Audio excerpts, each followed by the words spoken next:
కొనుక్కుంటారు. మరి మీరు వచ్చేసి అది చెర్లా ఉందని చెప్పి ఇమ్మీడియట్గా డిమాలిషన్ చేశారు. మరి ఇప్పుడు ఆ కొనుక్కున్నటువంటి వాని పరిస్థితి ఏంటి? అమ్మినోనితో డబ్బులు ఇప్పిస్తారా?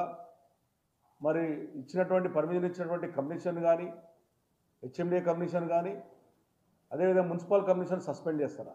దాని బదులు ఎవరైతే బాధితులు ఉన్నారో ఇరిగేషన్ డిపార్ట్మెంట్కి సంబంధించిన వాళ్ళు కానీ, రెవెన్యూ డిపార్ట్మెంట్కి సంబంధించిన వాళ్ళు కానీ, అదేవిధంగా ఎవరైతే మున్సిపల్ అధికారులు ఉన్నారో టౌన్ ప్లానింగ్ అధికారులే కానీ, హెచ్ఎండి అధికారులు కానీ వాళ్ళని ఏమి యాక్షన్ తీసుకుంటారు? అంటే మీరు ఇచ్చినటువంటి పర్మిషన్ చూస్తే ఈరోజు కొంతమంది నిరుపేదలు కొనుక్కున్నారు, కొంతమంది సాఫ్ట్వేర్ ఉద్యోగులు కొనుక్కున్నారు, కొంతమంది బిజినెస్లు కొనుక్కున్నారు, కొంతమంది ఏదైనా షాప్ పెట్టుకుని కొనుక్కున్నారు. వాళ్ళ పరిస్థితి ఏంటనేటువంటిది కూడా వాళ్ళకి క్లారిటీ ఇవ్వాలి. వాళ్ళకి ఏ రకంగా రికవరీ చేసి వాళ్ళకి ఇస్తారు?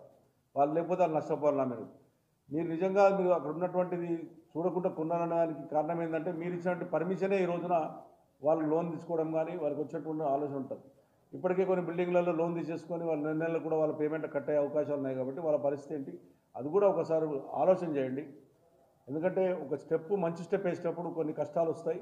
ఆ కష్టాలను మనం బాగా చెప్పుకోవాలంటే ఒక్కొక్క చెరువు ఒక్కొక్క కాన్సెన్స్లో ఉన్న చెరువుల మీద ఒక విశ్లేషణ, ఒక ఆఫీసర్ని, ఒక నోడల్ ఆఫీసర్ని అపాయింట్ చేసి ఒక కాన్సెన్స్కి ఉన్నటువంటి మనకున్న 24-30 కాన్సెన్స్ ఉన్నాయి.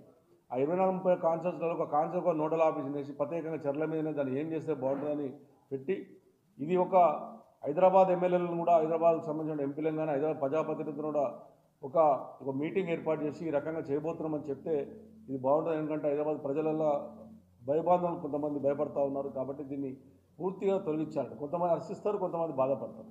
నష్టపోయినోడు బాధపడతాడు, నష్టపోయినోడు హర్షిస్తారు. నిజంగా ఇది ఒక మంచి కార్యక్రమమే. నా ఉద్దేశంలో హైదరాబాద్ నగరంలో ఉన్నటువంటి ఈ రోజున గుర్రం డెక్క విపరీతం పెరిగి హైదరాబాద్ నగరంలో దోమలు విపరీతమైనటువంటి దోమ వస్తూ ఉంది. ఆ గుర్రం డెక్క ఎందుకు వస్తుందంటే ఆ చెర్లలో పోయి డ్రైనేజ్ కలవడం వల్ల గుర్రం డెక్క ఏర్పడుతూ ఉంది. ఆ గుర్రం డెక్క పోవాలంటే మన డ్రైనేజ్ వ్యవస్థను చెర్ల కలవకుండా చేసేటువంటి కార్యక్రమం కూడా ఒకటి చేయవలసిన అవసరం ఉంది.